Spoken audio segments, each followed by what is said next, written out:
Yo, what's good, fam? So happy 2026. Sorry I've been away from you guys for a bit. Um, but you know what?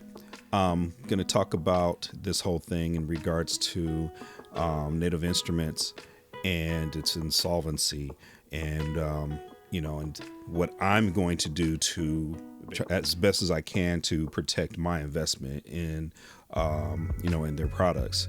But before I start talking about that, I want to also, talk about the fact that I finally reached 500 subscribers. So I want to definitely say thank you to all of you guys who've been supporting this channel, and to celebrate it.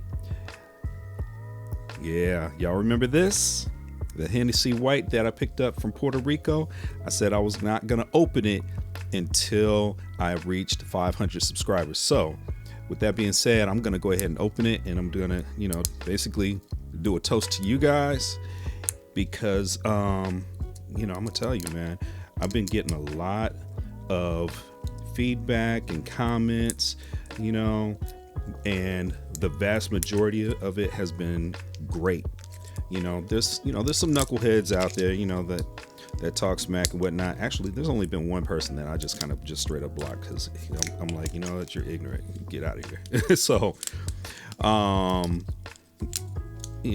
but this is supposed to be a safe place, man. I want this channel just to be about, folks that are like-minded, where they're doing this thing from home, music production, and making the most out of what they got. And willing to share information and help each other out, and it's not about egos, man. So, yeah, man, that's what this is all about. So, with that being said, man, oh yeah, I'm gonna enjoy this. Yeah. All right, toast to you guys. Oh man, that is so smooth. That is nice. I like that. Can't wait for my next trip, man, because it seems like that you can't find it in the States. You got to go to, we saw some when we went to Aruba, and my wife saw some when she went to Nassau. But yeah, man, it's like you got to go out of the country in order to get this stuff, man. Now, if somebody knows where we can get it locally, I'm out here in Virginia in the Hampton Roads area. Hey, hit me up, let me know where they got it, because I haven't seen it anywhere. All right, with that being said, man, protect your investments, man, with this whole thing, with the insolvency, because my understanding is that they own iZotope, they own Brainworx, and they own Plugin Alliance. And I own plugins from all of those joints. And with that being said,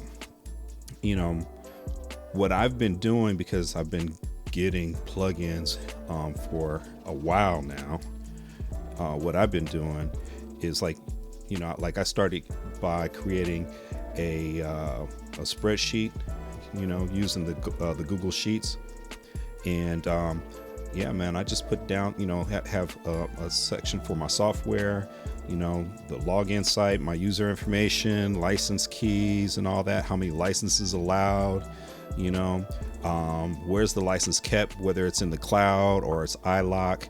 Or if it's something that's just sitting locally on your, like sometimes software will have like a license file or whatnot. You want to have all that information, and then I have a special notes section, whatnot. But you want to make sure that you have some sort of way of being able to make sure that you're keeping track of all your licenses and where everything is at, because as you're doing this, you're going to just get more and more plugins and more software. You're going to want to protect your investments. You're going to want to have easy access to stuff, especially if you have to reinstall anything on your system, or if you have to rebuild a system from scratch. That means installing all this software from scratch as well, and it's going to be a pain in the rear trying to track stuff down. Emails showing that you paid for your software, man, make sure you keep track of those emails. What I would do is I would just go ahead, print them to a PDF file, keep them in a folder somewhere, so that way you have easy access to them, but yeah, man, after a while, it's like I own the RX 11 Advanced. I spent too much money on that, man, I got a bunch of stuff, a whole lot of stuff from, from Native Instruments, going back to Complete 10, and also picked up the Complete 14. That was the last time that I upgraded the Complete, but my concern is when companies go out of business like this, I'm concerned about whether or not I'm still going to have access to my software. You got servers, activation servers and stuff like that might go offline or whatnot.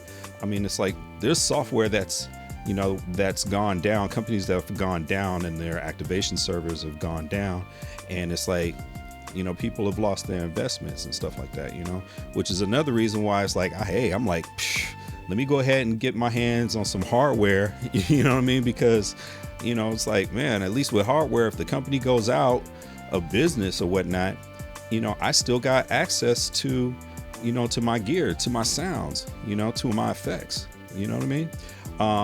there's software out there, some great plugins that are available that don't require you to like go online and activate. You can still get some stuff like Kazrock, man. It's like you purchase it, and it's yours. The company can go out of business tomorrow and you still don't have to worry about, like, oh, okay, well, now I've lost access to my software, but yeah, man, protect yourself, as best as you can. There's definitely no guarantees of what's going to happen with your investment when these companies go under, or when they get sold off to other businesses. Because another concern that, it's like, okay, well, let's just say that whoever acquires them, they're still going to maintain the software, they're still going to support it, but in the process of that transition, let's just say, hey, some sysadmin,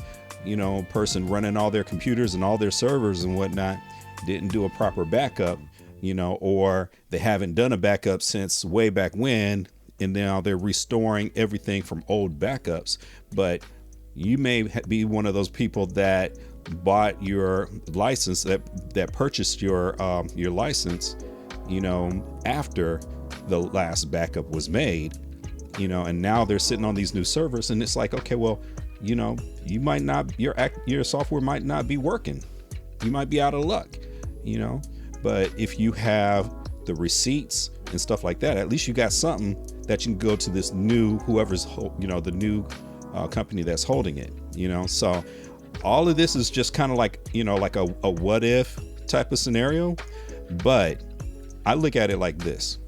I've invested way too much money to not take the time to make sure that my licenses and my emails showing my receipts that I've, my proof of purchase, making sure that I have easy access to that information, to be able to call up the support lines should something go down, so it's just a recommendation to you guys. Take the extra time to do good housekeeping and and maintain your records. All right, so with that being said, I hope this is helpful. If you got questions, like always, like and subscribe, leave a comment, and outside of that, talk to y'all later.